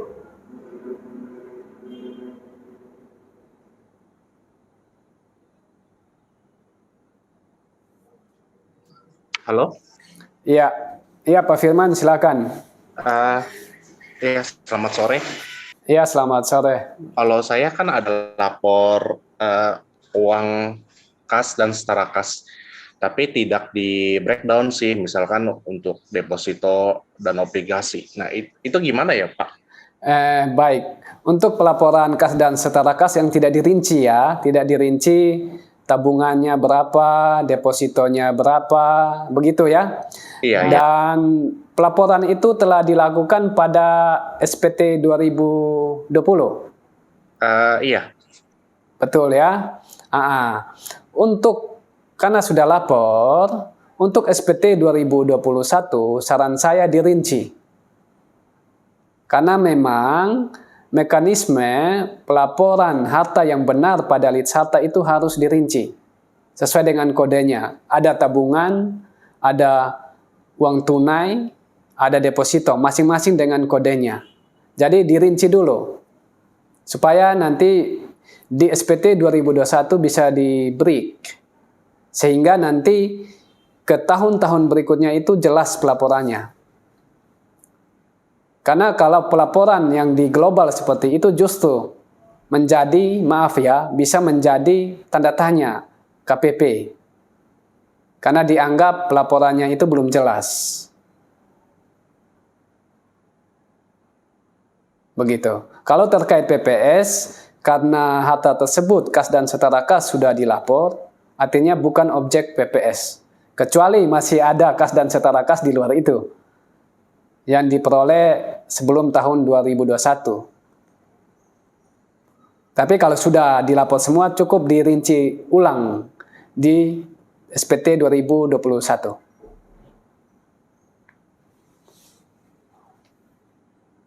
Misalkan ada kas yang 300 juta, depositonya 100 juta gitu. Jadi tinggal di breakdown aja ya Pak di laporan. Betul. Betul, karena jelas sekali ketika kita mengisi SPT tahunan ada kode-kodenya itu, kode hartanya. Tabungan punya kode sendiri, uang tunai punya kode sendiri, deposito punya kode sendiri. Iya. Makasih. Ya, sama-sama Pak Firman. Mungkin saya perlu sampaikan lagi, PPS ini penting bagi yang belum patuh ya. Saya tekanin, bagi yang belum patuh, yang belum ungkapin semua. Kita semua harus mengikuti perkembangan peraturan pajak, informasi, dan IT otoritas. Kita sama-sama ketahui bahwa pada tahun 2023, NIK akan menjadi NPWP. NIK akan menjadi NPWP. Saya menilai PPS ini adalah payung sebelum hujan bagi wajib pajak. Kenapa? Bagi wajib pajak yang mengikuti PPS, dia sudah mengunci sampai dengan 2020. Karena ketika NIK sudah menjadi NPWP, apapun itu, otoritas lebih mudah lagi untuk mengetahui harta data wajib pajak. Jadi arahnya itu single identity number, seperti di luar negeri. Jadi 2023 NIK sudah menjadi NPWP dan nanti banyak pelayanan publik yang menggunakan NIK. Jadi PPS ini adalah menurut saya persiapan bagi wajib pajak untuk menyongsong berlakunya NIK menjadi NPWP.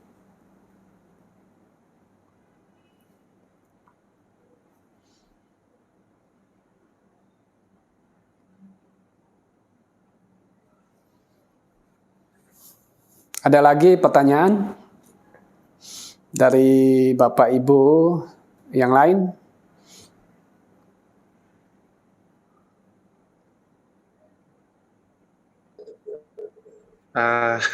Satu lagi Pak, Baik, kalau untuk asuransi yang kayak unit link itu apakah perlu dilapor juga?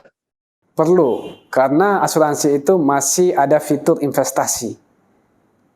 Perlu lapor nilai mana. Biasa setiap akhir tahun atau setiap bulan, contoh kebetulan saya mengikut nasabah asuransi prudensial, biasanya dikirim di email pernyataan polisnya itu. Yang mana kalau akhir tahun itu kita bisa tahu nilai investasi kita di asuransi itu berapa. Itulah nilai yang kita cantumin di daftar harta. Jadi perlu. Sehingga nanti suatu waktu ketika klaim asuransi tidak menjadi pertanyaan lagi. Begitu.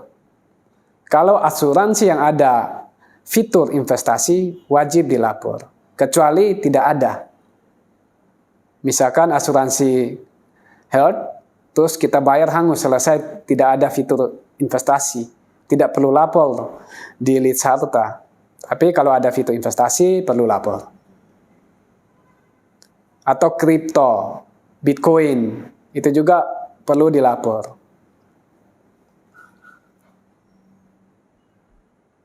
Mau nanya lagi, kalau kita ada beli apartemen, tapi belum ada PBJB dan AJB, itu gimana? Tapi udah lunas sih apartemennya, cuma belum ada PBJB sama AJB-nya aja. Iya, tapi kan arus uang sudah keluar. arus uang sudah keluar.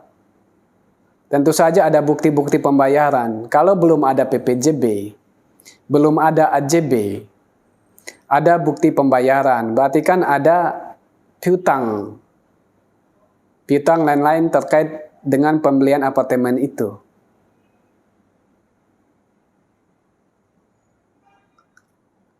Harus dilapor sebagai piutang lain-lain, keterangannya pembelian apartemen, sehingga ketika sudah ada PPJB atau AJB bisa terkonfirmasi. Jangan sudah lakukan pembayaran misalkan 1M tapi tidak dicatat, sedangkan kas bank sudah berkurang ini, lalu tidak dilapor di SPT lalu muncul gitu. Itu kan harta sebenarnya, hanya saja secara legal belum di PPJB-kan atau di AJB. Tapi uang kan sudah keluar, artinya punya piutang. Jadi harus tetap dicatat, dilapor di SPT.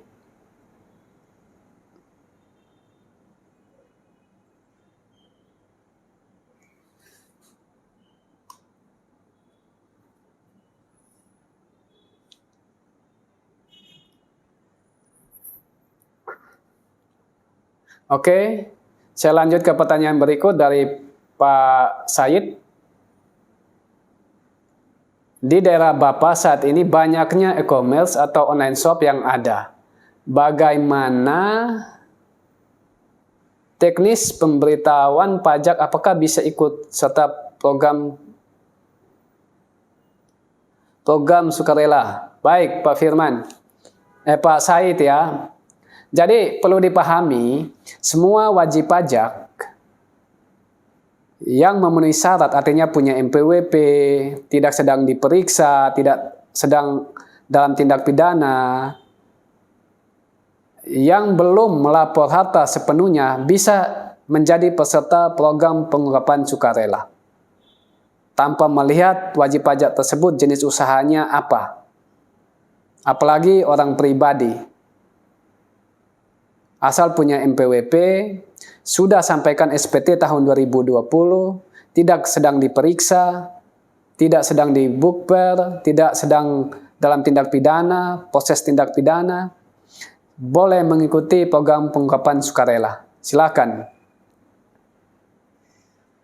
Jadi Pak Said, wajib pajak yang melakukan jenis usaha e-commerce boleh mengikuti program pengungkapan sukarela.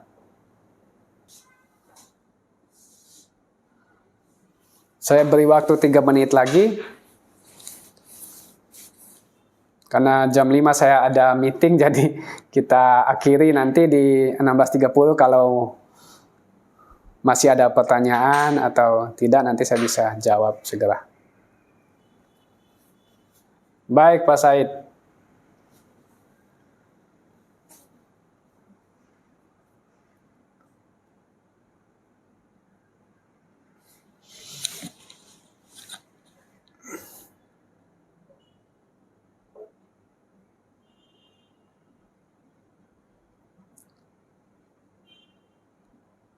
Baik Bapak Ibu, sepertinya belum ada pertanyaan lagi.